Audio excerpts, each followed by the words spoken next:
శ్రీహరి గద్దలగుంటపాలెం రాజాపానకల్ రోడ్లో వేయించేసినటువంటి శ్రీ ప్రసన్నాంజనేయ స్వామి వారి దేవస్థానములో లక్ష్మీ గోదా సమేత శ్రీ కళ్యాణ వెంకటేశ్వర స్వామి వారికి ధనుర్మాసం తిరుప్పావై ఈ నెల రోజులు కూడా పారాయణాలు మా ఓం శ్రీహరి పారాయణ భక్త బృందం వారు ప్రతిరోజు కూడా 7 గంటల కల్లా పాసురాల్ని స్వామివారి వద్ద చక్కగా వినిపించారు. ఈ పాసురాల్ని ఈరోజు 27వ రోజు అమ్మవారు పాయసం ప్రసాదం ఆ అమ్మవారు స్వీకరించి ఆ ప్రసాదాన్నంతా మనందరికీ కూడా ఈ రోజున ఆ ప్రసాదాన్ని ప్రసాదంగా ఇస్తుంది.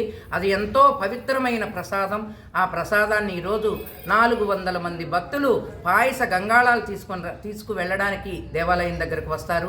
ఇంతటి మహద్భాగ్యాన్ని, ఇంతటి వ్రతకల్పాన్ని మాకు అందించినటువంటి మా గురువుగారైన శ్రీ శ్రీ వికనసాచార్య స్వామివారి పాద పద్మాలకు నమస్సుమాంజనులు తెలియజేస్తూ 14వ తారీఖున గోదా రంగనాథ స్వామివారి కళ్యాణ మహోత్సవం.